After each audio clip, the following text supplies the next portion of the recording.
السلام عليكم ورحمة الله وبركاته. الحمد لله رب العالمين. اللهم صل وسلم وبارك على رسولك وحبيبك سيدنا محمد وعلى آله وأصحاب سيدنا ومولانا محمد. أعوذ بالله من الشيطان الرجيم. بسم الله الرحمن الرحيم.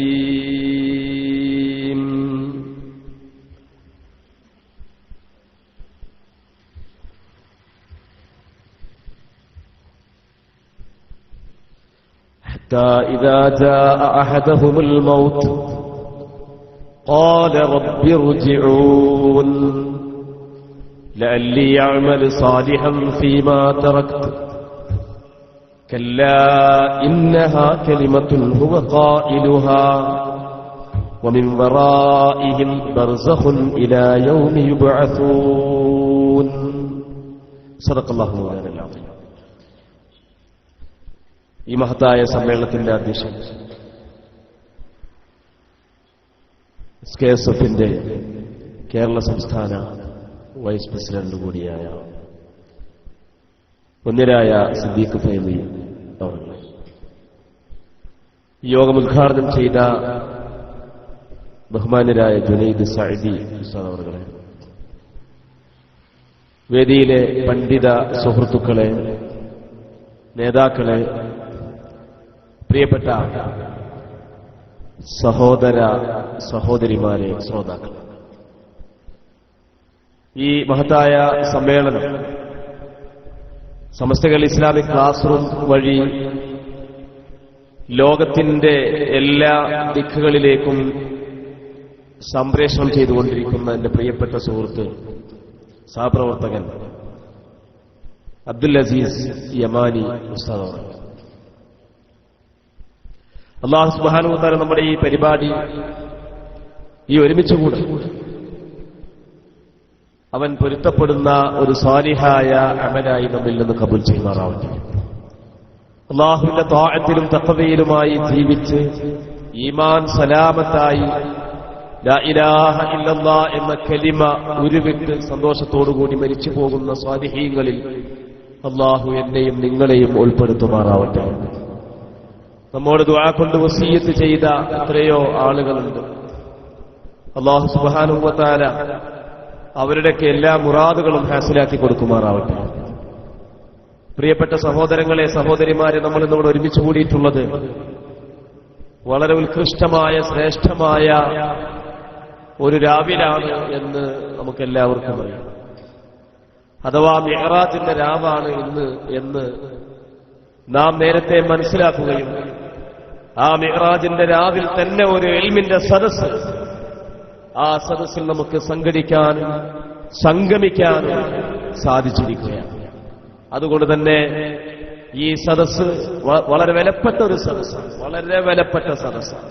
ഇങ്ങനൊരു സദസ്സ് ഒരു പക്ഷേ ഇനി വളരെ പെട്ടെന്ന് സംഘടിപ്പിക്കപ്പെട്ടുകൊള്ളണമെന്നില്ല.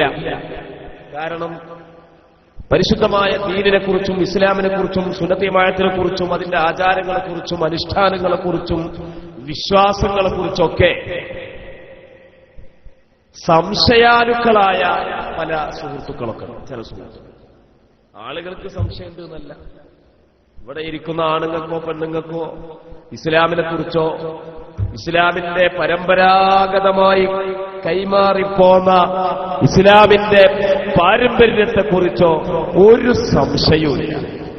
അങ്ങനെ നമ്മുടെ മനസ്സിൽ സംശയം ഉണ്ടാക്കണം എന്ന് ആരെങ്കിലുമൊക്കെ ആഗ്രഹിക്കുന്നുണ്ടെങ്കിൽ ആ ഭൂതി അവരുടെ മനസ്സിലിങ്ങനെ വെച്ചാൽ മതി. യേശുവില്ല.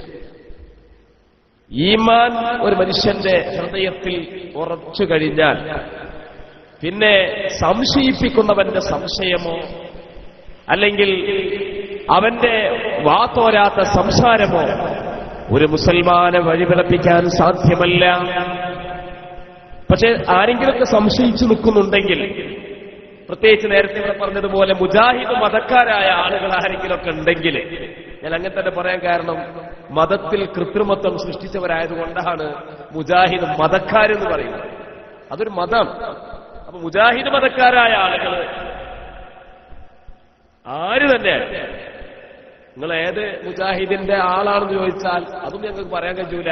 കാരണം ഞങ്ങളെ തന്നെ വിശ്വാസമില്ല എന്ന ഒരു അവസ്ഥയിലേക്ക് ഇങ്ങനെ നീങ്ങിക്കൊണ്ടിരിക്കുന്ന പല സഹോദരങ്ങളുണ്ട്.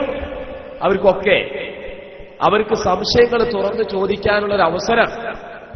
അപ്പൊ ചിലപ്പോ സംശയം ഉണ്ടാവും, അല്ലെങ്കിൽ ഒരു ചിന്ത ഉണ്ടാവും, ഞങ്ങൾക്ക് സംശയമൊന്നുമില്ല, ഞങ്ങൾക്കൊരു സംശയവുമില്ല.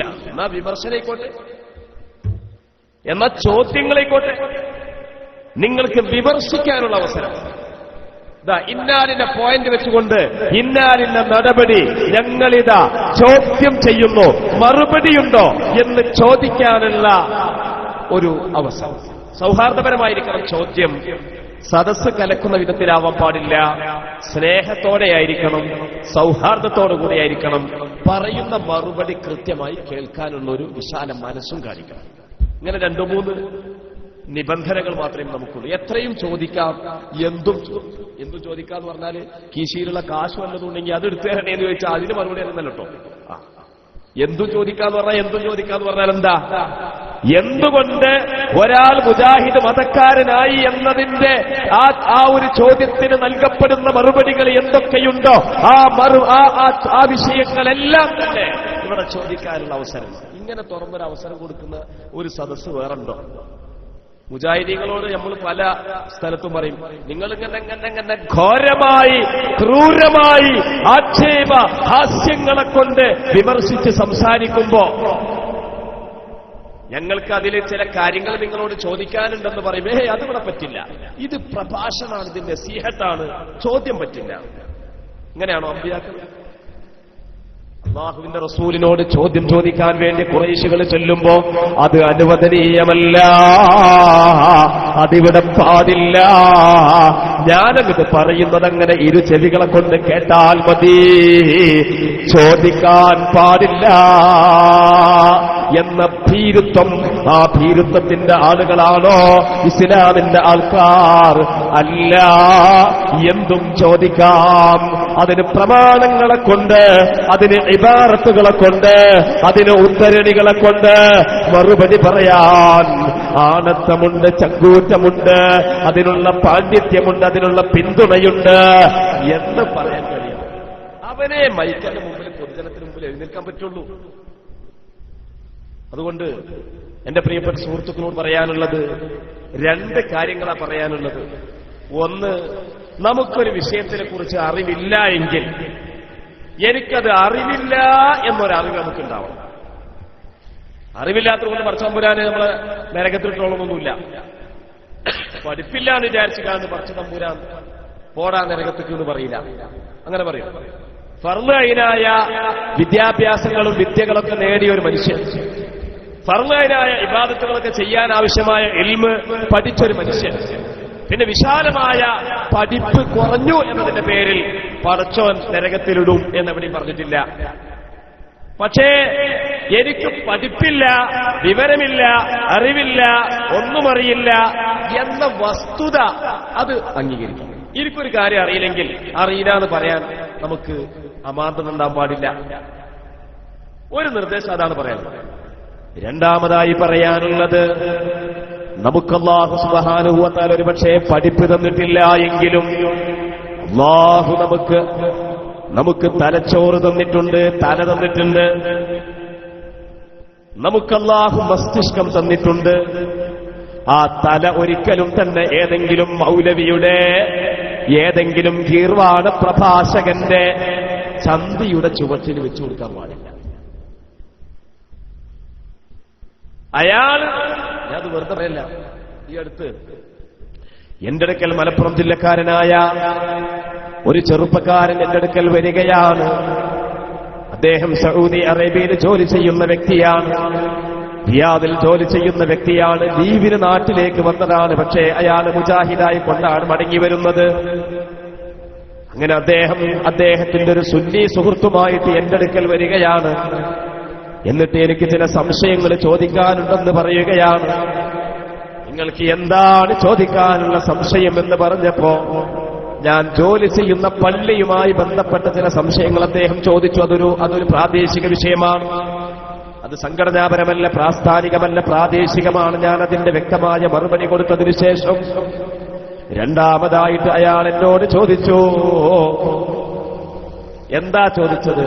ഖബർ കെട്ടി ഉയർത്തുന്നതിനെ അലിയാർ തങ്ങള് വിരോധിച്ചിട്ടുണ്ടല്ലോ, പിന്നെന്തിനാണ് ഈ ഔലിയാക്കന്മാരൊക്കെ ഖബർ ചില സ്ഥലത്തൊക്കെ കെട്ടി ഉയർത്തിയതായിട്ട് കാണുന്നുണ്ടല്ലോ? ഞാൻ അദ്ദേഹത്തോട് പറഞ്ഞു, കെട്ടി ഉയർത്തുന്നതിനെ വിരോധിച്ച ഹദീസ് ഒരു ഭാഗത്തുണ്ട്. അതേ സമയത്ത് ഉസ്മാൻ ഇബ്നു മദ്ഊൻ റളിയല്ലാഹു അൻഹുവിന്റെ ഖബർ അത് വളരെ ഉയർന്ന ഖബറായിരുന്നു എന്നറിയിക്കുന്ന മറ്റൊരു ഹദീസ് ബുഖാരിയിലുമുണ്ട്. ആ ഖബറിനെ ഉയരത്തിൽ ചാടിക്കടക്കാൻ കഴിവുള്ള അത്രയും വലിയ ചാട്ടക്കാരായി അറിയപ്പെടുന്ന ആളുകളാണ് ഞങ്ങളെ കൂട്ടത്തിൽ ഏറ്റവും ആരോഗ്യമുള്ള ആളുകളെന്ന് പറയുന്ന ഹദീസ് ബുഖാരിയിൽ പുറത്തുണ്ട്. സയ്യിദ് ഇബ്നു ഖാരിജത്ത് റളിയല്ലാഹു അൻഹു പറയുന്ന ഹദീസ്, ഉസ്മാൻ ഇബ്നു മദ്ഊൻ റളിയല്ലാഹു അൻഹു എന്ന പ്രസിദ്ധനായ ആദ്യകാലത്ത് വഫാത്തായി പോയ ആ സഹാബിയുടെ ഖബറിന്റെ ഉയരത്തിൽ ചാടാൻ കഴിവുള്ളവരാണ് ഞങ്ങളിൽ ഏറ്റവും വലിയ നല്ല ശക്തവാന്മാരെന്ന് പറയുന്ന ഹദീസ് ഇപ്പുറത്തുമുണ്ട്. ഈ രണ്ട് ഹദീസിനെയും മുന്നിൽ വെച്ചുകൊണ്ട് ഇമാമിയങ്ങൾ നിർദ്ധാരണം ചെയ്യുമ്പോൾ, ഇമാമിയങ്ങൾ വിശദീകരിക്കുമ്പോൾ ആ വിശദീകരണത്തിന്റെ കൂടെ നമ്മൾ നിൽക്കേണ്ടതല്ലേ? അത് ഇന്നലെ സലീം ഫൈസി ഇവിടെ വിശദമായി പറഞ്ഞതായതുകൊണ്ട് ഞാൻ അതിലേക്ക് കടക്കുന്നില്ല.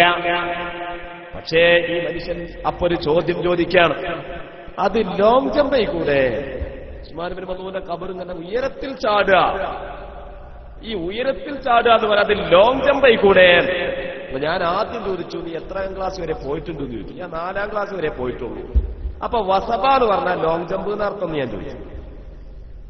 വസബ യസീബ് വസബത്ത് എന്ന് പറഞ്ഞാൽ ലോങ് ജമ്പ് എന്നാ? എവിടുന്നെയാണ് നീ അങ്ങനെ ഒരർത്ഥം മനസ്സിലാക്കാൻ നിന്റെ എവിഡൻസ് എന്താണ്? ഏത് കിതാബിൽ നിന്ന് നീ ഉദ്ധരിക്കുന്നു? അപ്പൊ അത് മറ്റേ മൗലവി അവിടെ പ്രസംഗിച്ചിട്ടുണ്ട്, ഈ CD-യിൽ ഞാൻ കേട്ടിട്ടുണ്ട്, അത് ചെയ്യാൻ പാടില്ല. ഏതെങ്കിലും CD-യിൽ കേൾക്കുന്നതല്ല, ഏതെങ്കിലും മൗലവിയുടെ കവല പ്രസംഗത്തിന്റെ അതിന്റെ അലകളല്ല ഇസ്ലാം ദീൻ എന്ന് പറയുന്നത്. ഇവിടെയാണ് ഈ മുജാഹിദാകുന്ന പല സുഹൃത്തുക്കളും ഇവിടെയാണ് അവരൊക്കെ പെടുന്നത്. എന്താണ് സംഭവിക്കുന്നത്? എങ്ങനെയാണ് ഞങ്ങൾ വഴിതെറ്റി പോകുന്നത്?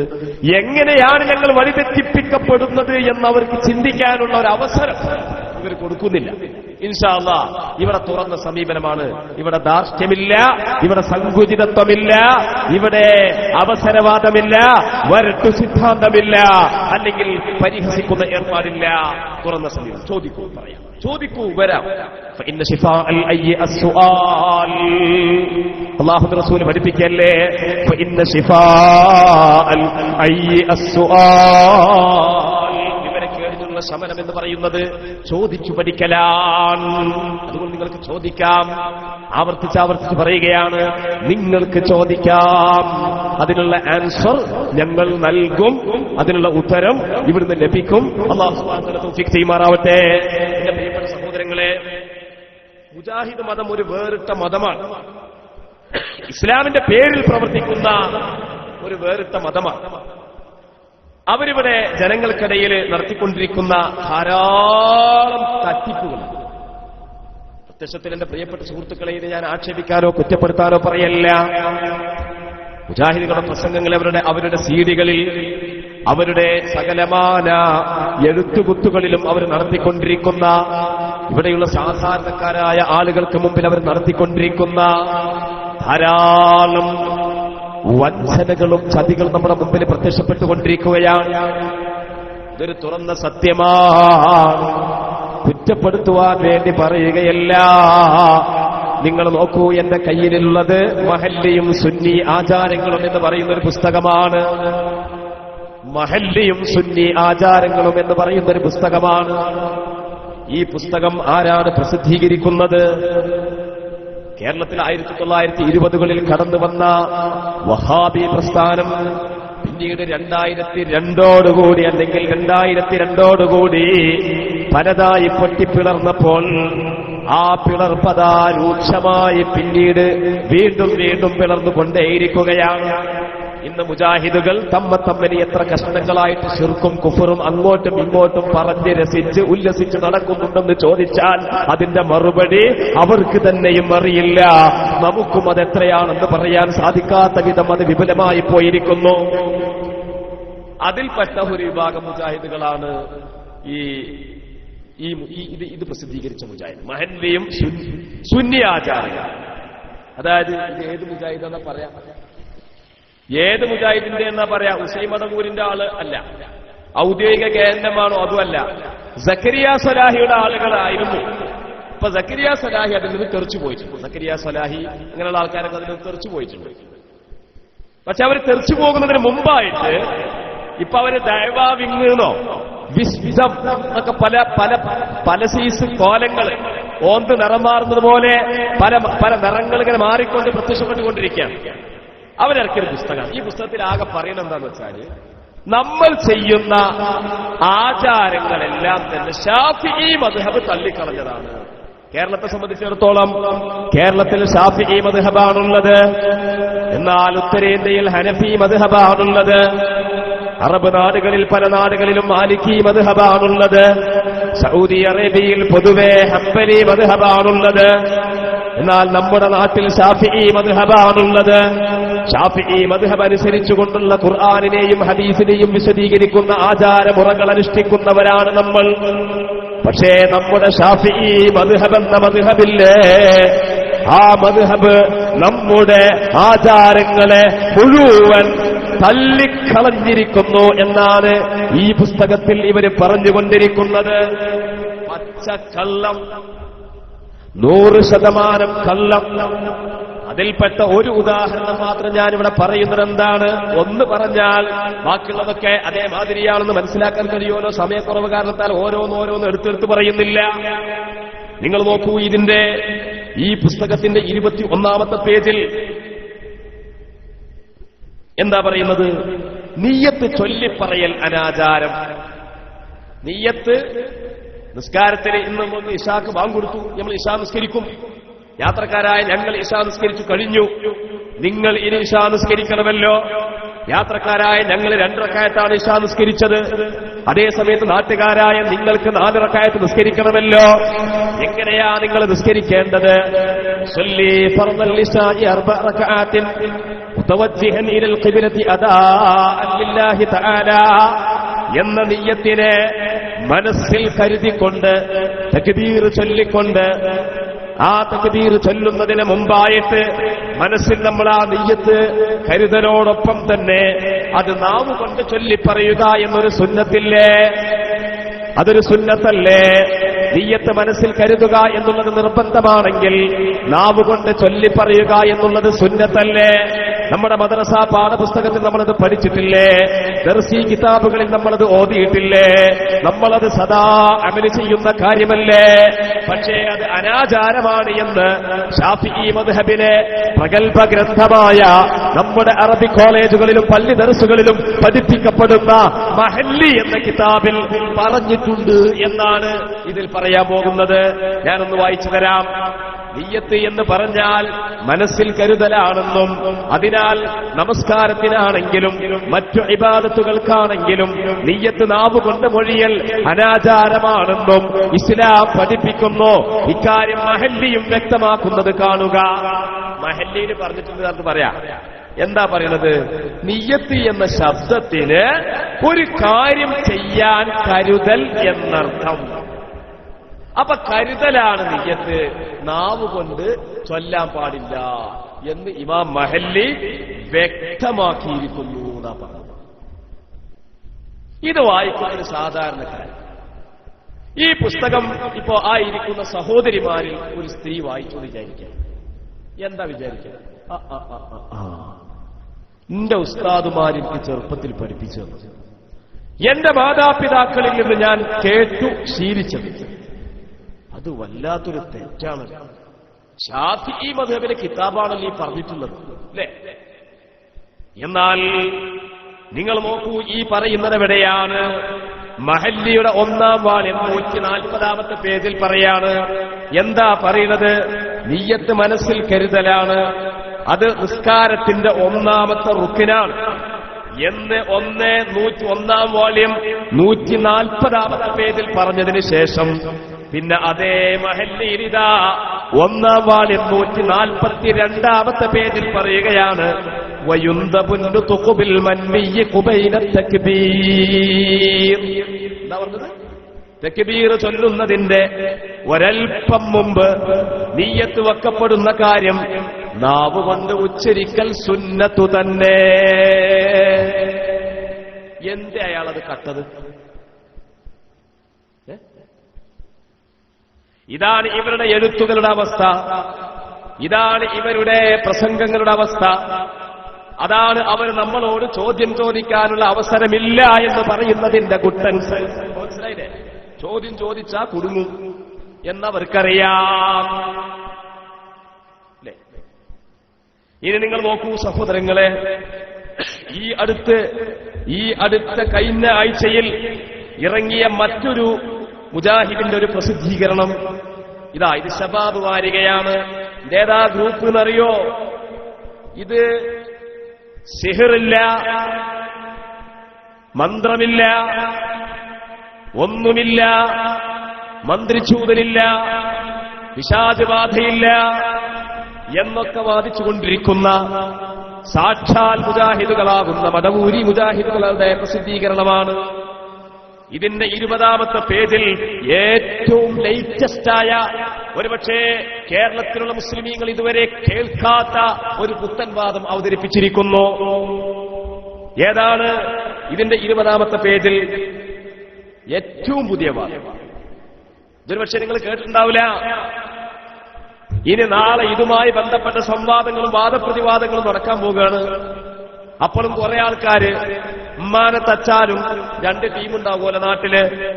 ഉമ്മാനെ തച്ചാലും ആ തച്ചത് ശരി തന്നെ എന്ന് പറയുന്ന ഒരു ടീമുണ്ടാകും. അങ്ങനെ തല്ലാൻ പാടില്ലായിരുന്നു എന്ന് പറയുന്ന മറ്റൊരു ടീമുണ്ടാകും. എന്നതുപോലെ എല്ലാവർക്കും ആളെ കിട്ടും. ആളെ കിട്ടാനൊന്നും വലിയ പണിയില്ല. നിങ്ങൾ നോക്കൂ, ഈ പുസ്തകത്തിൽ എന്താ പറയുന്നത്? ശബാബ് വാരികയുടെ 20-ാമത്തെ പേജിൽ എന്താ പറയുന്നത്? ഇത് മെയ് 1 ഇറങ്ങിയതാണ്. ഇന്ന് മെയ് 15. ഇതിൽ പറയുന്നത്, അസർ നമസ്കാരത്തിന് ബാങ്ക് വിളിച്ച ശേഷം ഒരാൾ പള്ളിയിൽ പ്രവേശിച്ചാലും തഹിയ്യത്ത് നമസ്കരിക്കുകയാണെന്ന ഉദ്ദേശത്തോടുകൂടി 2 റക്അത്ത് സുന്നത്ത് മാത്രം നമസ്കരിക്കാം. അസർ നമസ്കാരത്തിന് ശേഷവും മുമ്പും റവാത്തിബ് സുന്നത്തുകൾ ഇല്ല. ഒരാൾ അസർ ബാങ്കിന്റെ മുമ്പ് തന്നെ പള്ളിയിൽ പ്രവേശിച്ച് തഹിയ്യത്ത് നമസ്കരിച്ച ശേഷം ബാങ്ക് കൊടുത്താൽ എഴുന്നേറ്റ് സുന്നത്ത് നമസ്കരിക്കാൻ പാടില്ല. എന്താ പറഞ്ഞത്? അസർക്ക് ബാങ്ക് കൊടുത്തു, അസറിന്റെ ബാങ്ക് കൊടുത്തു, അസർ നിസ്കരിക്കുന്നതിന് മുമ്പ് സുന്നത്ത് നിസ്കരിക്കാൻ പാടില്ല. അങ്ങനെ സുന്നത്ത് നിസ്കരിച്ചവൻ നരകത്തിലാണ്. പുതിയ വാദം. എന്നിട്ട് ആ വാദത്തെ സമർത്ഥിക്കാൻ വേണ്ടി പച്ചക്കള്ളങ്ങൾ ഇങ്ങനെ പേജുകളോളം വിശദീകരിക്കുന്നുണ്ട്. നിങ്ങൾ നോക്കൂ, ഇങ്ങനെയുള്ള പുത്തൻ വാദങ്ങള്. ഇനി മറ്റൊരു വാദം ഞാൻ നിങ്ങളെ കേൾപ്പിക്കാം. ഇത് നിങ്ങൾ നോക്കൂ, ഇത് വിചിന്തനം വാരികയാണ്. വിചിന്തനം വാരിക ഇത് ഇബാദാണ്. ഔദ്യോഗിക മുജാഹിദുകൾ എന്ന പേരിൽ അറിയപ്പെടുന്ന കേരള നദ്വത്തുൽ മുജാഹിദീന്റെ വാരികയാണ്. 2015 മാർച്ച് 20 മാർച്ച്, ഏപ്രിൽ, മെയ് 2 മാസമായിട്ടില്ല ഇത് ഇറങ്ങിയിട്ട്. ഇതിലെന്താ ഇവര് പഠിപ്പിക്കുന്നത്? ഇപ്പൊ ഗൾഫിൽ നിന്നൊക്കെ വരുന്ന ആൾക്കാർക്ക് ഒരു സ്വഭാവമുണ്ട്. എല്ലാവർക്കും അല്ല കേട്ടോ, വളരെ അപൂർവങ്ങളിൽ അപൂർവമായ ചില ആളുകൾക്കൊരു സ്വഭാവം. എന്താണ്? അത്തയ്യാത്തിന് ഈ കുട്ടികളെ ഇതിന്റെ മരുന്നിനെ അളക്കം അല്ലേ? അത്തയ്യാത്തിന് കണ്ടില്ലേ? ഒന്ന്. പിന്നെ വേറെ ചില ആൾക്കാർ റുക്കൂ കഴിഞ്ഞ് സമിഅല്ലാഹു ലിമൻ ഹമിദ ഒരു കെട്ട്. അപ്പൊ ആ കെട്ടിനെ കുറിച്ച് അവിടെ ചർച്ച. അങ്ങനെ നിസ്കാരത്തിൽ എഴുത്തിതാല്ല കെട്ട് കെട്ടാൻ പറ്റുമോ പറ്റൂലേ? അപ്പൊ അതിനെ സംബന്ധിച്ച് ഇവരെന്താ പറയുന്നത്? ഞാൻ വായിച്ചു തരാം. ഇത് വായിക്കുന്ന ഒരു വായനക്കാരൻ ഒരൽപ്പം ബുദ്ധി അല്ലാഹു തആല ആ വായനക്കാരന് കൊടുത്തിട്ടുണ്ടെങ്കിൽ അപ്പൊ തന്നെ ഈ വാരിക ഒരു തീപ്പറ്റിക്കൊള്ളി വരുത്തിയിട്ട് കത്തിച്ചു ചാമ്പലാക്കുക. ഞാൻ വായിച്ചേ, എന്താ അതിൽ പറയുന്നത്? ഇതിൽ പറയുകയാണ്, AP അബ്ദുൽ ഖാദിർ മൗലവി നൽകിയ മറുപടി താഴെ കൊടുക്കുന്നു. എഴുത്തുകാരിങ്ങനെ കഞ്ചി കെട്ടണോ കെട്ടണ്ടേ? AP അബ്ദുൽ ഖാദിർ മൗലവില്ലേ, ഇവരുടെ സംസ്ഥാന ജനറൽ സെക്രട്ടറിയായി കഴിഞ്ഞ വർഷം മരിച്ചുപോയ മനുഷ്യൻ. അയാൾ പറയുന്ന മറുപടി എന്താ? ഉയർന്നു നിന്ന ശേഷം രണ്ടു കൈകളും താഴ്ത്തിയിടുകയോ അല്ലെങ്കിൽ രണ്ടും നെഞ്ചിൽ വെക്കുകയോ രണ്ടും ആവാം. രണ്ടു രീതിയിൽ ഏതെങ്കിലും ഒന്ന് സ്വീകരിക്കാം. അതുകൊണ്ട് നമസ്കാരത്തിൽ കോട്ടമോ കുറവോ സംഭവിക്കുകയില്ല എന്ന് സാരം. ഇയാൾ പറയുന്നത് എന്താ? റുക്കോയിൽ നിന്ന് പൊന്തിയിട്ട് കൈ കെട്ടും ചെയ്യാ, തൂക്കിയിടും ചെയ്യാ. രണ്ടായാലും നിസ്കാരത്തിൽ കോട്ടുമില്ല കുറവുമില്ല, എങ്ങനെയും ചെയ്യാം. ശരി.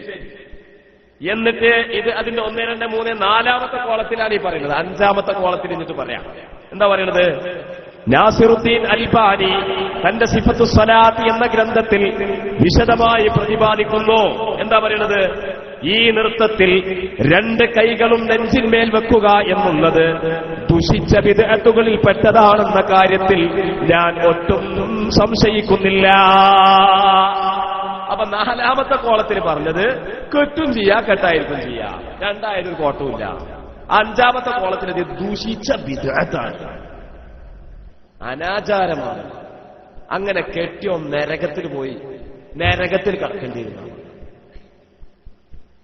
ഈ കോലത്തില് അല്ലാഹുവിന്റെ ദീനിനെ വികലമാക്കുന്നതിൽ ഇവർ മത്സരിച്ചുകൊണ്ടിരിക്കുകയാണ്. ആരാണ് ഏറ്റവും കൂടുതൽ വികലമാക്കുന്നവർ? അത് മടവൂരി മുജാഹിദുകളാണോ എന്ന് ചോദിച്ചാൽ അവരാണെന്ന് പറയാം. എന്നാൽ മറ്റാണെന്ന് പറയാം. എന്നാൽ ഈ ഗ്രൂപ്പാണെന്ന് ചോദിച്ചാൽ അവരാണെന്നും പറയാം.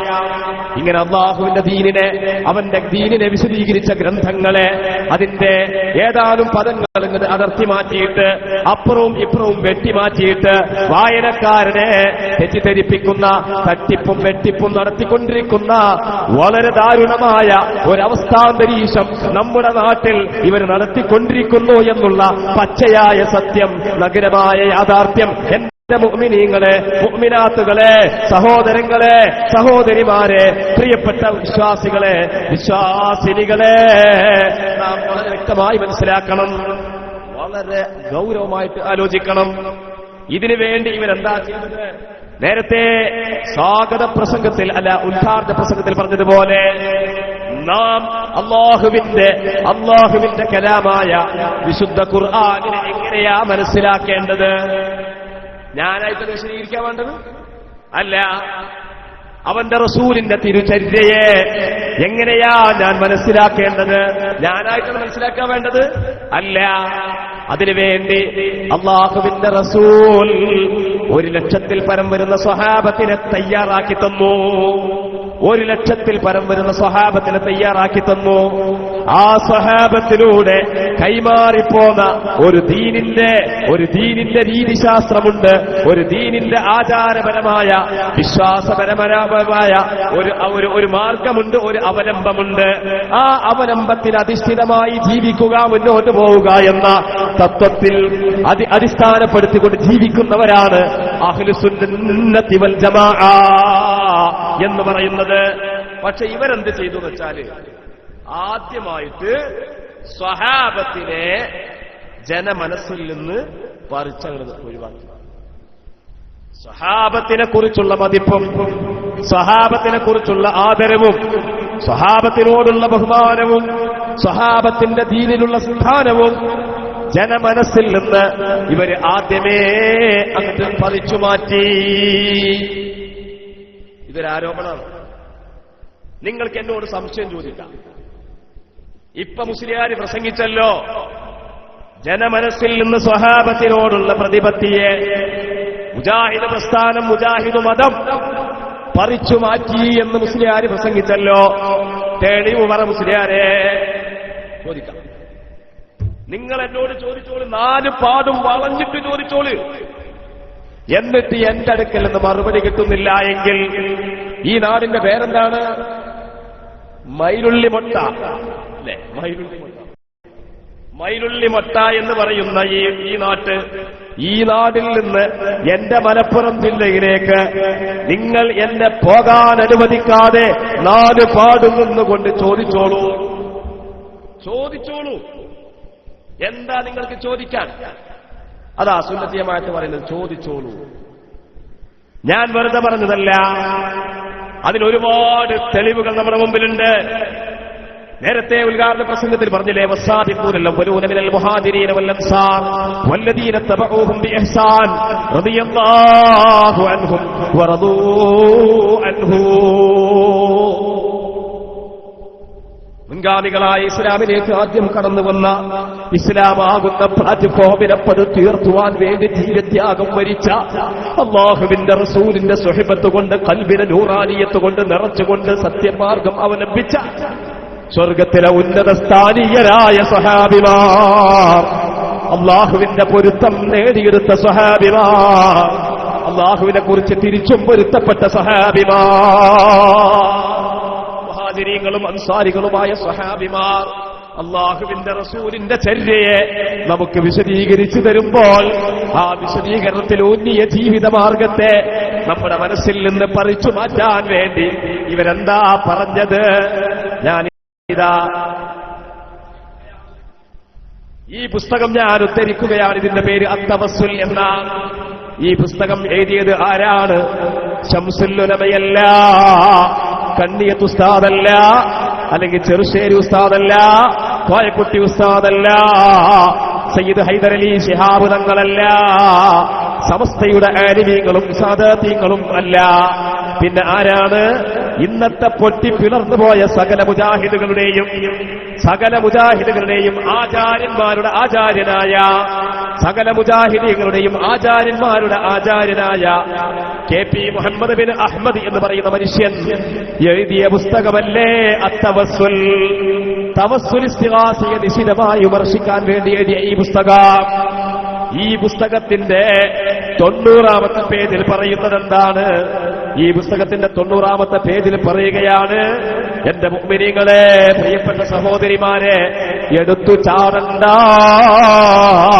തെറ്റിദ്ധരിച്ചു പോകണ്ട, പാരമ്പര്യത്തിൽ നിന്ന് അകലണ്ട, സുന്നത്ത് ജമാഅത്തിനെ കൈയൊഴിക്കണ്ട. നിങ്ങളെ മാടി വിളിക്കുന്നത്, നിങ്ങൾ ചാടിപ്പോകുന്നത് കടുത്ത ബിദ്അത്തിന്റെ സ്വഹാബത്തിനെ എതിർക്കുന്ന ഒരു വിഭാഗത്തിന്റെ കൂരാക്കൂരിരുട്ടിലേക്കാണ് എന്നുള്ള നഗ്നമായ സത്യത്തെ വിരൽ ചൂണ്ടുന്ന ഈ വരികളൊന്ന് കേൾക്കണേ മുഅ്മിനീങ്ങളെ. എന്താ ഇതിന് പറയുന്നത് എന്നറിയോ? ഏതെങ്കിലും ഒരു സ്വഹാബിയുടെ മാത്രം പ്രവൃത്തിയോ അഭിപ്രായമോ ഇസ്ലാമിൽ തെളിവായി സ്വീകരിക്കപ്പെടുകയില്ല. സ്വഹാബത്തിന്റെ പ്രവൃത്തി, സ്വഹാബത്തിന്റെ വാക്ക്, അത് ഇസ്ലാമിൽ തെളിവല്ല. എന്തിനാ ഇവര് പറയുന്നത് അറിയോ? നമ്മളൊക്കെ ദിക്ർ ചൊല്ലുന്ന സന്ദർഭത്തിൽ യാദുൽ ജലാലി വൽ ഇക്റാം ഹബിത്ന അലാ ദീനിൽ ഇസ്ലാം 7 വട്ടമാണ് ചൊല്ലല്. അങ്ങനെ 7 വട്ടം ചൊല്ലാൻ വേണ്ടി ഒരു എണ്ണം നിശ്ചയിക്കുന്നതിന്റെ അങ്ങനെ ചെയ്യാൻ പറ്റുമോ? ഇവര് ചോദിക്കുകയാണത് റസൂലുള്ള ചെയ്തിട്ടുണ്ടോ? അപ്പൊ നമ്മളതിന് മറുപടി പറയും. എന്താ നമ്മൾ മറുപടി പറയാ? എണ്ണം നിശ്ചയിക്കുക എന്നുള്ളത് അത് ദിക്ർ ചൊല്ലുന്നവർക്ക് വേണ്ടി അല്ലാഹുവിന്റെ റസൂൽ സ്വാതന്ത്ര്യം കൊടുത്ത വിഷയമാണ്. അല്ലാഹുവിന്റെ റസൂൽ സ്വാതന്ത്ര്യം കൊടുത്ത വിഷയമാണ്. അതിനെന്താ തെളിവ് എന്നല്ലേ? وأخرج ابن سعد بسند صحيح عن إكرمة أن أبا هريرة كان يسبح كل يوم 12,000 تسبيحا يقول أسبح بقدر ذنبي. എന്താ പറഞ്ഞത്? അല്ലാഹുവിന്റെ റസൂലിൽ നിന്ന് ഏറ്റവും കൂടുതൽ ഹദീസുകൾ ഉദ്ധരിച്ച ഏറ്റവും കൂടുതൽ ഹദീസുകൾ ഉദ്ധരിച്ച 4 ഖലീഫമാരെക്കാൾ കൂടുതലായി, മറ്റ് സ്വഹാബിമാരെക്കാൾ കൂടുതലായി, സ്വഹാബി വനിതകളെക്കാൾ കൂടുതലായി, പ്രവാചക പത്നിമാരെക്കാൾ കൂടുതലായി ഹദീസ് നമുക്ക് എത്തിച്ചു തന്ന മഹാനായ സ്വഹാബി സയ്യിദുനാ അബൂ ഹുറൈറ റളിയല്ലാഹു അൻഹു തന്റെ ജീവിതത്തിന്റെ നിഷ്ഠയെക്കുറിച്ച് പറയുകയാണ്. എന്താ പറയുന്നത്? കാന യുസബ്ബിഹു കുല്ല യൗമിൻ 12,000 തസ്ബീഹ. ഓരോ ദിവസവും, ഒന്നരാടല്ല, ആഴ്ചയിലല്ല, മാസം തോറുമല്ല, കൊല്ലത്തിലൊരിക്കലല്ല, ഓരോ ദിനത്തിലും 12,000 തസ്ബീഹുകൾ ചൊല്ലാറുണ്ടായിരുന്നു. അപ്പൊ ഈ സ്വഹാബി മനസ്സിലാക്കിയതെന്താ? ഓരോ ആളുകൾക്കും ചൊല്ലുന്നവന്റെ സ്വാതന്ത്ര്യമനുസരിച്ച് അവനക്ക് ഓരോ ദിവസവും 100 സ്വലാത്ത്, അല്ലെങ്കിൽ 7 തസ്ബീഹ്, 11 രാരിയത്ത് സ്വലാത്ത്, ഇങ്ങനെ ഒരു തീരുമാനമെടുത്തുകൊണ്ട് മുന്നോട്ട് പോകുന്നത് ഇസ്ലാമിൽ അനുവദിക്കപ്പെട്ട കാര്യം തന്നെയാ എന്ന് നമ്മൾ തെളിവ് പറയുമ്പോ അഡ്വാൻസ് ആയിട്ട് ഇവർ പറഞ്ഞ മറുപടി എന്താ? അത് പറ്റില്ല, അത് സ്വീകാര്യമല്ല, സ്വഹാബത്ത് സ്വീകാര്യമല്ല. എന്നാ അല്ലാഹുവിന്റെ റസൂൽ എന്താ പറഞ്ഞത്? സ്വഹാബത്ത് സ്വീകാര്യമല്ല എന്നാണോ? നിങ്ങളെല്ലാവരും കേട്ട ഹദീസ് ഒരുപക്ഷെ ഇന്നലത്തെ എന്റെ സുഹൃത്തിന്റെ ശരീഫ് ഇർഫാനിയുടെ പ്രസംഗത്തിലൊരു പക്ഷേ നിങ്ങൾ കേട്ടിട്ടുണ്ടാകും. ഇല്ലെങ്കിൽ ഞാനിതാ കേൾപ്പിക്കട്ടെ. ഫഅലൈക്കും ബിസുന്നത്തി വസുന്നത്തിൽ ഖുലഫാഇർ റാഷിദീനൽ മഹ്ദിയീൻ. നിങ്ങൾ എന്റെ ചര്യ പിൻപറ്റണേ, എന്റെ സ്വഹാബത്തിന്റെ ചര്യ നിങ്ങൾ പിന്തുടരണേ എന്ന് അല്ലാഹുവിന്റെ റസൂൽ നമ്മളോട് വളരെ വ്യക്തമായ കൃത്യമായ ഭാഷയിൽ ഉണർത്തുമ്പോൾ ആ സ്വഹാബത്ത് ദീനിൽ തെളിവല്ല എന്ന് എല്ലാ മുജാഹിദുകളുടെയും ആചാര്യന്മാരുടെ ആചാര്യനായ അപ്പോസ്തലനായ സാക്ഷാൽ KP മുഹമ്മദ് ബിൻ അഹ്മദ് എന്ന് പറയുന്ന മനുഷ്യനല്ലേ ഈ എഴുതി വിട്ടത്? തീർന്നില്ല.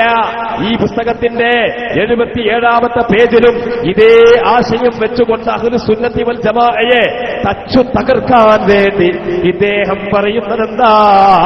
ഇതിന്റെ 77ാമത്തെ പേജിൽ വീണ്ടും പറയുകയാണ്, ഒരു സ്വഹാബിയുടെ അഭിപ്രായം ശരിയാവാനും തെറ്റാവാനും സാധ്യതയുള്ളതുകൊണ്ട് അത് മതകാര്യങ്ങളിൽ തെളിവായി എടുക്കാൻ പാടില്ല.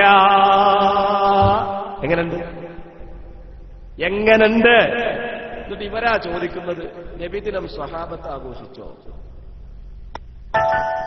പണ്ട് കഴിഞ്ഞ റബീഉൽ അവ്വൽ മാസത്തില് മലപ്പുറം ജില്ലയിലുള്ള ഇരുവേറ്റി എന്ന് പറഞ്ഞൊരു നാട്, അവിടെ സുന്നികളും മുജാഹിദുകളൊക്കെ ബലാബലത്തിൽ നിൽക്കുന്ന നാടാണ്.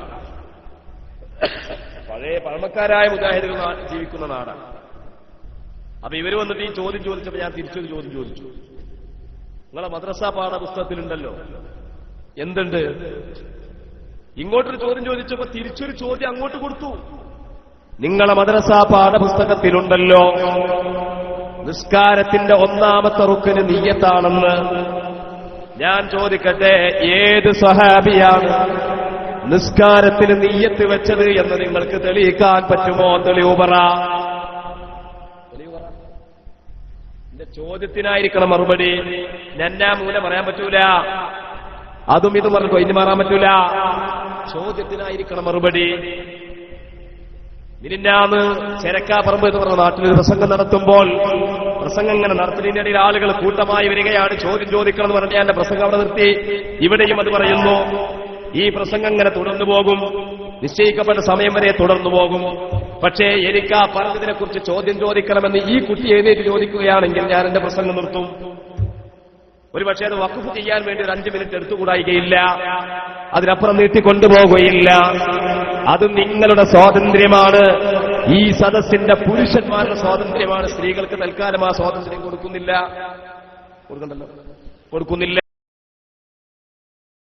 നിങ്ങൾക്ക് എന്റെ കൂറുന്നാലേ അള്ളാഹു നമ്മളെ സ്വാലിഹീങ്ങളിൽ പെടുത്തുമാറാവട്ടെ.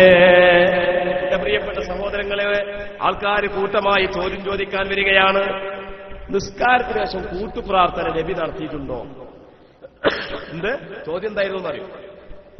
നിസ്കാരത്തിന് ശേഷം കൂട്ടുപ്രാർത്ഥന, കൂട്ടപ്രാർത്ഥനയല്ല, കൂട്ടമായിട്ട് ഇങ്ങനെ ആർക്കല്ല, കൂട്ടുപ്രാർത്ഥന. ഒരാൾ പ്രാർത്ഥിക്കുന്നു, മറ്റുള്ളവർ അതിൽ കൂട്ടുകൂടുന്നു. എന്താ പറഞ്ഞത്? ഒരാൾ പ്രാർത്ഥിക്കുന്നു, മറ്റുള്ളവർ അതിൽ കൂട്ടുചേരുന്നു. കൂട്ടുപ്രാർത്ഥന. കൂട്ടപ്രാർത്ഥന എന്നല്ല, എന്താ കൂട്ടുപ്രാർത്ഥന? എന്താ കൂട്ടമായിട്ട് ആർക്കാന്ന പല വിചാരം? അല്ല, ഒരാൾ ദുആ ചെയ്യുമ്പോൾ ബാക്കിയുള്ളവർ അതിൽ ആമീൻ പറഞ്ഞുകൊണ്ട് കൂടുന്നു. മയ്യത്തിന്റെ അരികിൽ ദുആ ചെയ്യുന്ന വിശ്വാസിയുടെ ദുആയിൽ വാനലോകത്തിൽ നിന്ന് മലായികത്ത് ആമീൻ പറഞ്ഞുകൊണ്ട് കൂടുന്നത് പോലെ ആമീൻ പറഞ്ഞുകൊണ്ട് കൂടുന്ന കൂട്ടുപ്രാർത്ഥനയില്ലേ? അതാരാ ചെയ്തതെന്ന് ചോദിച്ചു. അപ്പൊ ഞാൻ തിരിച്ചൊരു ചോദ്യം ചോദിച്ചു. എന്താ ഈ നിസ്കാരത്തിന് ശേഷം ദ്വാർക്കലുണ്ടോന്ന് ചോദിച്ചു. അതുണ്ട്. നിസ്കാരത്തിന് ശേഷം ദ്വാർക്കുമ്പോ കിബിലക്ക് മുന്നിടണോ? മുന്നിടണം. നിസ്കാരത്തിന് ശേഷം ദ്വാർക്കുമ്പോ കൈ പൊന്തിക്കണോ? നിസ്കാരത്തിന് ശേഷം ദ്വാർക്കുമ്പോ എങ്ങനെ ദ്വാർക്കണ്ടത്? റബ്ബേ എന്നെ നന്നാക്കണേ, റബ്ബേ എന്റെ കുട്ടികളെ നന്നാക്കണേ, അങ്ങനെ ദ്വാർക്കണ്ടത്. പിന്നെ എങ്ങനെ ദ്വാർക്കണ്ടത്? കൈ പൊന്തിക്കണം, അതിൽ മുന്നിൽ നടക്കണം. എന്നാ ഞാൻ ചോദിക്കട്ടെ, അല്ലാഹുവിന്റെ റസൂൽ കൈ പൊന്തിച്ചിട്ടുണ്ടോ? പറ. ഞാൻ നിങ്ങളോടല്ല ചോദിക്കുന്നത്, ചെറുക്കാർമ്പത്ത് ചോദിച്ച ആൾക്കാരോടാ ചോദിക്കുന്നത്. അല്ലാഹുവിന്റെ റസൂല് കൈ പൊന്തിച്ചോ? പറ, തെളിവ് പറ. കിബിലക്ക് മുന്നിട്ടിരുന്നോ? നജ്ജ് കേക്കോട്ട് കയറണോ? നിസ്കാരം കഴിഞ്ഞിട്ട് ഒറ്റ ഇരുത്തം കേക്കോട്ട്. കാരണം പടിഞ്ഞാട്ടിരുന്നു എന്നുണ്ടെങ്കിൽ തെളിവില്ല.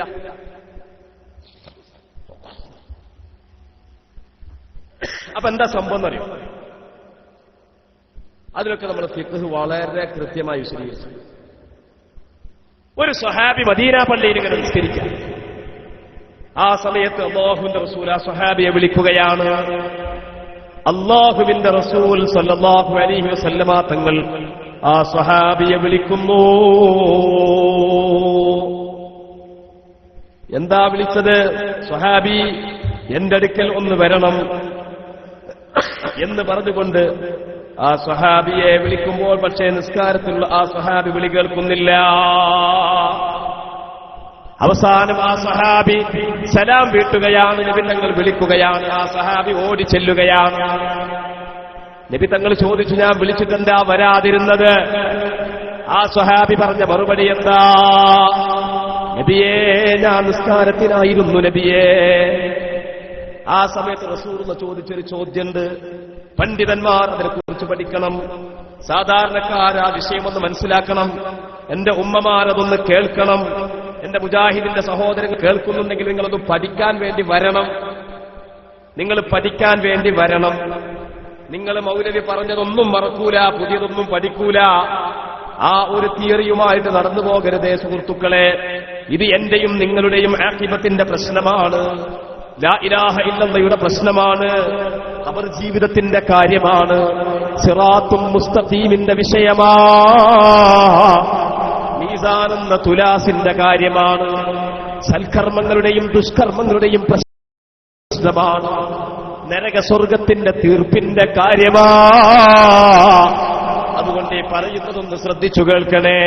സംശയമുണ്ടെങ്കിലൊന്ന് ചോദിക്കണേ. എതിർപ്പുണ്ടെങ്കിലൊന്ന് പറയണേ. വിമർശനമുണ്ടെങ്കിലൊന്ന് പ്രകടിപ്പിക്കണേ. ചോദ്യം ചെയ്യണമെന്നുണ്ടെങ്കിലൊന്ന് കടന്നു വരണേ. അങ്ങനെ കാരണം ഞങ്ങൾക്ക് സംശയമൊന്നുമില്ല എന്ന് പറയും. സംശയമില്ലാത്ത ആൾക്കാർക്കും വരാമെന്നാ പറയുന്നത്.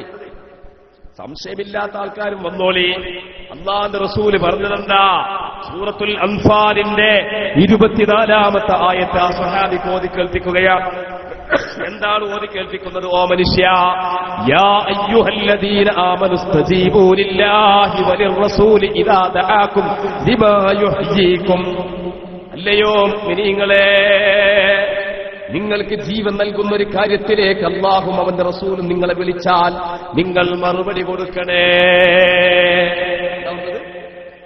അല്ലാഹുവും റസൂലും വിളിച്ച ചെല്ലണം.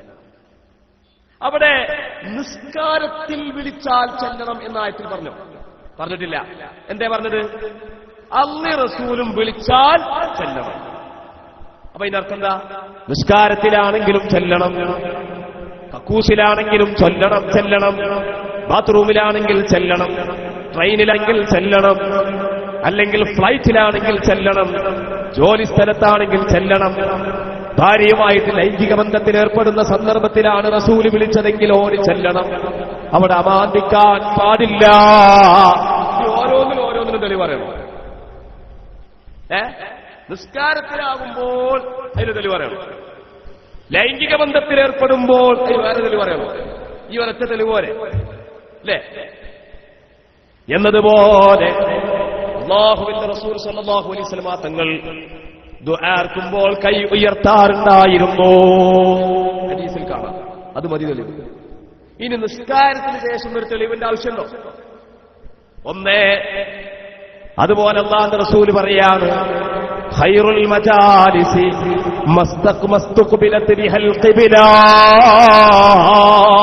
ഔ കമാ ഖാൽ, ഏറ്റവും കൂലി കിട്ടുന്ന മജ്‌ലിസ് ഇരിപ്പിടം ഏതാണ്?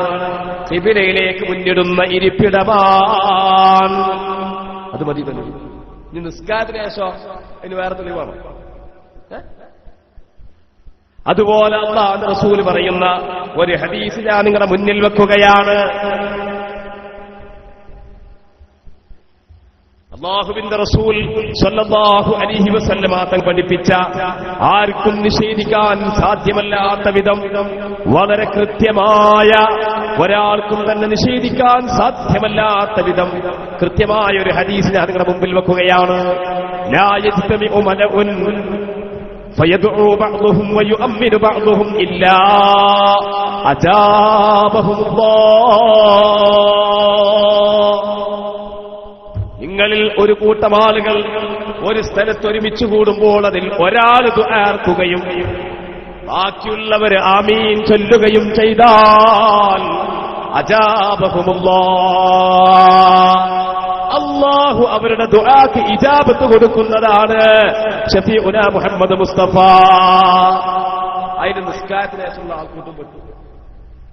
ആ പ്രയോഗത്തിൽ, ആ അധ്യാപനത്തിൽ, ആ ഹദീസിന്റെ താൽപര്യത്തിൽ, ആ പ്രവാചക വചനത്തിൽ നിസ്കാരാനന്തരമുള്ള സദസ്സും ഉൾപ്പെട്ടില്ലേ? ഇനി ഉൾപ്പെട്ടിട്ടില്ല എന്ന് പറയുന്നവന്റെ തെളിവെന്താണ്? അവന്റെ വാദത്തിന്റെ തെളിവെന്താണ് എന്ന് പതിറ്റാണ്ടുകളായി നമ്മൾ ചോദിക്കുന്ന ചോദ്യത്തിന് വരെ മറുപടി പറയാൻ സാധിക്കാതെ കവലകൾ തോറും പ്രതിവാസം പറയുകയല്ലാതെ ഇവർക്ക് എന്താണ് പറയാനുള്ളത്? എന്റെ പ്രിയപ്പെട്ട മുഅ്മിനീങ്ങളെ, ദുആർക്കുമ്പോ ആമീൻ ചൊല്ലുക എന്നുള്ള ഇസ്ലാമിക സമൂഹത്തിന്റെ സംസ്കാരത്തെ ചോദ്യം ചെയ്യുന്ന ആളുകളല്ലേ ഇവര്? എന്റെ പ്രിയപ്പെട്ട സഹോദരങ്ങളെ, ഞാൻ അതിന് മറ്റൊരു ഹദീസ് നിങ്ങളുടെ മുമ്പിൽ വെക്കാം. ഒരു സാധാരണ പറയാറുണ്ട്, ഈ സുന്യാക്ക് എന്ന് പറഞ്ഞാൽ ഇവിടെ ഇപ്പൊ സ്റ്റേജിൽ നമ്മളെല്ലാവരും ഒരുമിച്ച് കൂടി ആദ്യം എന്താ ചെയ്തത്? അൽ ഫാത്തിഹ. എന്നിട്ട് ഒരാൾ ബാക്കിയുള്ളവരൊക്കെ പാടെ ആമീൻ പാടും. മയ്യത്തിനെ നമ്മളെ വീട്ടിൽ നിന്ന് ഇറക്കി, ഇവിടെ ഈ നാട്ടിലൊക്കെ അല്ലേ മയ്യത്ത് നമ്മളെ വീട്ടിൽ നിന്ന് ഇറക്കി മയ്യത്ത് കട്ടിലിൽ വെച്ച് കഴിഞ്ഞാൽ അപ്പം ചെയ്യും അൽ ഫാത്തിഹ. ഇതാർക്കൂലേ? ബാക്കിയുള്ള ആമീൻ പറയാറില്ലേ? ഈ അടുത്തുണ്ടായി, എനിക്കൊരു അനുഭവം ഉണ്ടായി. നമ്മുടെ പെരിന്തൽമണ്ണയിൽ നമ്മുടെ മഹല്ലില് ഇങ്ങനെ ദ്വാരക്കുന്ന സമയത്ത് ഒരാള് എല്ലാവരും അല്ലാഹുവിനോട് മയ്യത്തിന് വേണ്ടി, മയ്യത്തിന്റെ അഖിബത്തിന് വേണ്ടി, മയ്യത്തിന്റെ ഖബർ ജീവിതത്തിന് വേണ്ടി, മയ്യത്തിന്റെ പരലോക ഗുണത്തിന് വേണ്ടി പടച്ച തമ്പുരാനോട് ആ കലങ്ങിയ മനസ്സുമായിട്ട് ആ സന്ദർഭത്തിൽ ഇങ്ങനെ ദുആ ചെയ്തുകൊണ്ട് ആമീൻ പറയുമ്പോൾ ഒന്ന് രണ്ടാൾക്കാരെ ഞാനിങ്ങനെ ശ്രദ്ധിച്ചു. ഒരാളെ പണി അതെങ്ങനെ പറയവിടെ, ഏതായാലും ഇങ്ങനെ പറയാം. ഒരാളെന്താ ചെയ്തെന്ന് വെച്ചാൽ അയാളെ മുന്നിട്ടത് ഇങ്ങനെ താങ്ങി പിടിച്ചിട്ടുണ്ട്, മറ്റേ ആളോ ബാക്കിൽ ഇങ്ങനെ പൊത്തി പിടിച്ചിട്ടുണ്ട്. അപ്പൊ രണ്ടാളൊന്നും മുട്ടിയിട്ടുണ്ടാവും. ഒന്നിക്ക് പാത്താൻ മുട്ടിയിട്ടുണ്ട്, അല്ലെങ്കിൽ മറ്റേത് മുട്ടിയിട്ടുണ്ട്. ഒന്നിരിക്കൽ ഒന്നിന് മുട്ടിയിട്ടുണ്ട്, അല്ലെങ്കിൽ രണ്ടിന് മുട്ടിയിട്ടുണ്ട് എന്ന് പറയാറില്ല മറ്റൊരു ഭാഷ. എന്തൊരു സങ്കടാണ്. നിങ്ങൾ നോക്കൂ സഹോദരങ്ങളെ, മഹാനായ ഇമാം ബുഖാരി തങ്ങൾ, ബുഖാരി ഇമാമിനെ കുറിച്ച് നിങ്ങൾ കേട്ടിട്ടില്ലേ? ഇമാം ബുഖാരി തങ്ങൾ അവിടുന്ന് ഒരുമിച്ച് കൂട്ടിയ സ്വഹീഹുൽ ബുഖാരിയല്ലേ വിശുദ്ധ ഖുർആൻ കഴിഞ്ഞാൽ ഇസ്ലാമിക ഗ്രന്ഥങ്ങളിലെ ഏറ്റവും ആധികാരികതയുള്ള ഗ്രന്ഥമെന്ന് ഇസ്ലാമിക ലോകം ഒത്തു സമ്മതിച്ച ആ അതിമഹത്തായ സ്വഹീഹുൽ ബുഖാരിയുടെ ജാമിആയ ഇമാം ബുഖാരി തങ്ങൾക്ക് ഒരു കിതാബ് മാത്രമല്ലുള്ളത്, ഒരുപാട് കിതാബുകളുണ്ട്. ആ കിതാബുകളുടെ കൂട്ടത്തിൽ ശ്രദ്ധേയമായൊരു കിതാബാണ് എന്റെ കയ്യിലുള്ള ഈ കൊച്ചു കിതാബ്. ഇത് സംഗതി കനല്ല എന്ന് വിചാരിച്ചിട്ട് കാര്യമല്ല. കുടിക്കാൻ കനല്ല, പിടിക്കാൻ കനമില്ല. പക്ഷേ ഇതിന്റെ ആശയങ്ങൾ ഗംഭീരമാണ്, ജീവിതത്തിൽ നിത്യമായി പകർത്തപ്പെടാൻ ഏറ്റവും അനുയോജ്യമാണ്. ഞാൻ വിശദീകരിക്കുന്നില്ല. ഇതിന്റെ 184-ാമത്തെ പേജില് എന്റെ പ്രിയപ്പെട്ട ഉമ്മമാരെ നിങ്ങൾ ശ്രദ്ധിക്കണം. ഒരു നല്ല കാര്യത്തിന് വേണ്ടി നല്ല ഒരു മനുഷ്യനെ വീട്ടിലേക്ക് വിളിച്ചു കൊണ്ടുവന്നിട്ട്, അല്ലെങ്കിൽ കുറച്ച് ആൾക്കാരെ വീട്ടിലേക്ക് വിളിച്ചു കൊണ്ടുവന്നിട്ട് അവർക്കൊരു ഭക്ഷണം ഉണ്ടാക്കി കൊടുത്തിട്ട് അതിൽ കൂട്ടുപ്രാർത്ഥന നടത്തുന്ന ഏർപ്പാട്, ആ ഏർപ്പാട് തെറ്റാണോ? അത് ദീനീ വിരുദ്ധമാണോ? അത് ചെയ്തവൻ കാഫിറാണോ? അത് ചെയ്തവൻ മുർത്തത്താണോ? അത് ചെയ്തവൻ മുബ്തദി ആണോ? അത് ചെയ്തവൻ നരകത്തിന്റെ സീറ്റിലാണോ അല്ലയോ എന്ന് നിങ്ങൾക്കൊന്ന് ഓർമ്മിക്കാൻ, തെറ്റിപ്പോയവർക്കൊന്ന് ഓർമ്മപ്പെടുത്താൻ. പ്രിയപ്പെട്ട സഹോദരങ്ങളെ, സഹോദരിമാരെ, ഇതിന്റെ 184-ാമത്തെ പേജിലുള്ള ഒരു സംഭവം ഞാൻ നിങ്ങളുടെ മുമ്പാകെ വെക്കുകയാണ്. എന്താ പറയുന്നത്?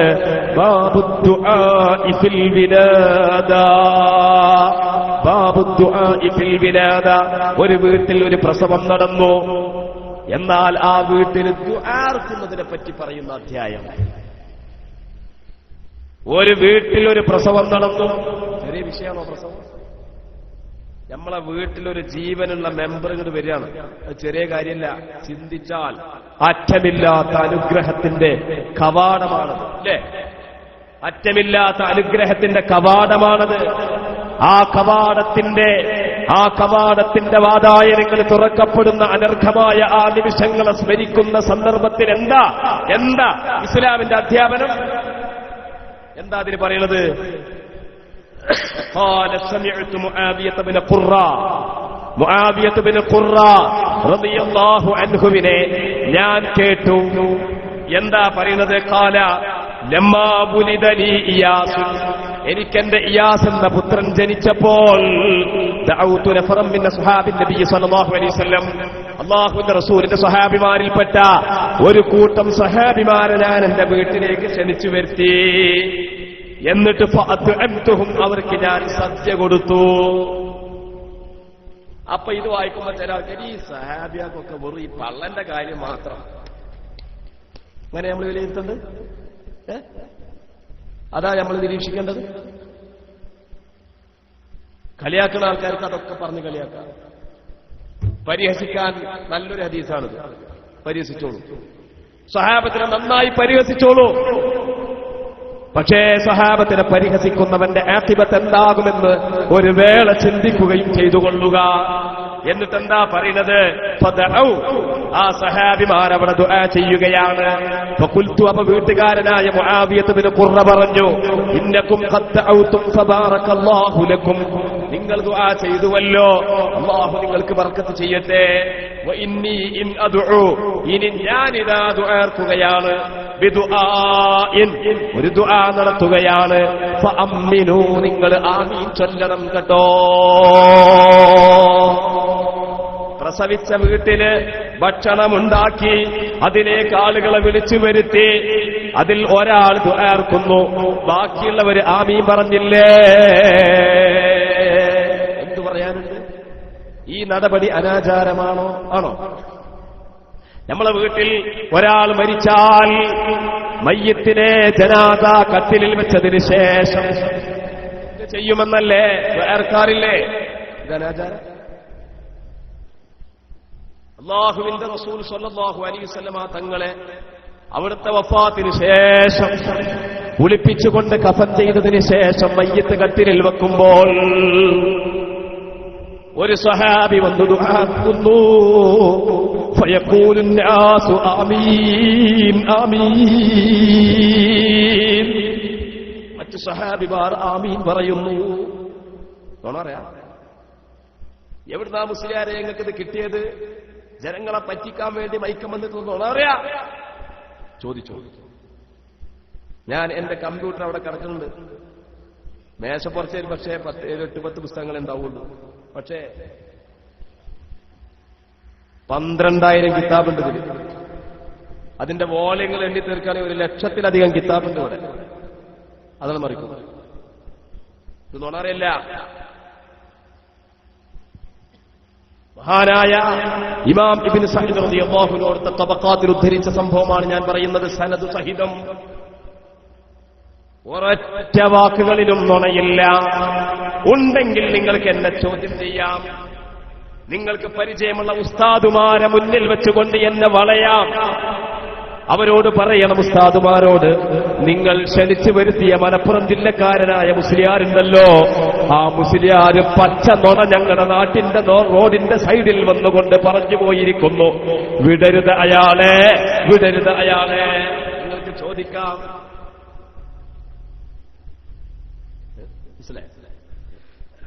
എന്റെ പ്രിയപ്പെട്ട സഹോദരങ്ങളെ, അങ്ങനെ മയ്യത്തിനെ ഖബറിൽ വെച്ച് കഴിച്ചു കഴിഞ്ഞാൽ മൂടുകല്ല് വെക്കും.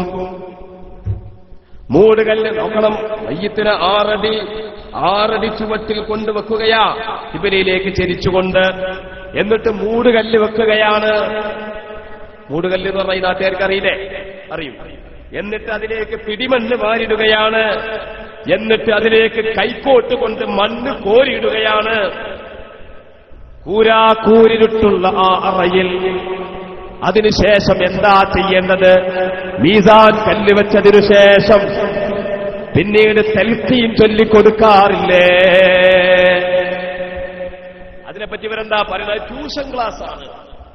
ട്യൂഷൻ എടുത്ത് കൊടുക്കുകയാണ്. 10ാം ക്ലാസ്സിലെ കുട്ടിക്ക് SSLC തോൽക്കുന്നു കാണുമ്പോൾ രക്ഷിതാക്കന്മാരുണ്ട്, ട്യൂഷൻ സെന്ററിലേക്ക് പറഞ്ഞേക്കും അല്ലേ? അപ്പൊ അവിടുത്തെ ടീച്ചർ ട്യൂഷൻ എടുത്ത് കൊടുക്കും. പണ്ട് +2 പഠിക്കണ കാലത്ത് ഞാനൊരാൾക്ക് ട്യൂഷൻ പഠിക്കാൻ വേണ്ടി, അപ്പൊ അയാള് എല്ലാവർക്കും ട്യൂഷൻ എടുത്ത് കൊടുക്കുന്ന മാസം 500 റുപ്യ കൊടുത്തിട്ട് ട്യൂഷൻ പഠിക്കാൻ വേണ്ടി ചെന്നപ്പോ അയാൾക്ക് ഞാൻ അങ്ങക്ക് പഠിപ്പിച്ചു കൊടുക്കേണ്ടായിരുന്നു വിചാരിച്ചിട്ട് ഞാൻ ഒരു ക്ലാസ്സിൽ പങ്കെടുത്ത് പിന്നെ പോയത്. അതാണ് ഇപ്പൊ ട്യൂഷൻ സെന്ററുകളുടെ അവസ്ഥ. പക്ഷേ എന്താണ് ഇവിടെ സംഭവിച്ചത് മുഅ്മിനീങ്ങളെ? ഇതാരാ പറയുന്നത്? അല്ലാഹുവിന്റെ റസൂലാ ഇത് പഠിപ്പിക്കുന്നത്. ആരാ റിപ്പോർട്ട് ചെയ്യുന്നത്? അബൂ ഉമാമത്തുൽ ബാഹിലിയ റിപ്പോർട്ട് ചെയ്യുന്നത്. എവിടെയാണിത് ഉള്ളത്? ഇമാം തബറാനിയാണ് ഇത് ഉദ്ധരിക്കുന്നത്. എന്താണ് പറയുന്നത്? നിങ്ങളിൽ ഒരാൾ മരിച്ചാൽ ആ മയ്യത്തിന് മറമാടിയതിനു ശേഷം ഇത് പറഞ്ഞു കൊടുത്തുകൊള്ളട്ടെ, യാ അബ്ദല്ലാഹി ബിൻ അമത്തില്ലാഹ് ഉദ്കുരിൽ അഹ്ദല്ലദീ ഖറജത അലൈഹി മിനദ് ദുനിയാ ഷഹാദത അല്ലാ ഇലാഹ ഇല്ലല്ലാഹു വഹ്ദഹു ലാ ശരീക ലഹു വ അന്ന മുഹമ്മദൻ അബ്ദുഹു വ റസൂലുഹു എന്നിങ്ങനെയുള്ള തൽഖീനിന്റെ വാചകങ്ങൾ പറഞ്ഞു കൊടുത്തുകൊള്ളട്ടെ. അപ്പോ ഇത് പറയുമ്പോഴേ ചില പ്രസംഗത്തിൽ നിന്ന് നിങ്ങൾ കേട്ടിട്ടുണ്ടാവില്ലെങ്കിലും ഞാൻ കേട്ടിട്ടുണ്ട്. എന്താണെന്നറിയോ? അത് ലഈഫാണ്. അതെന്താണ്? ലഈഫാണ്. ലഈഫിനെ പറ്റി പിന്നെ ചർച്ചല്ല എന്നാണ്. ലഈഫിനെ പറ്റി ചർച്ചല്ല. ഒരു ഹദീസ് ലഈഫാണെങ്കിൽ തന്നെ ആ ഹദീസിനെ മറ്റു പല ബാഹ്യ ഘടകങ്ങളെ കൊണ്ട് ശക്തിപ്പെടുത്തപ്പെട്ടാൽ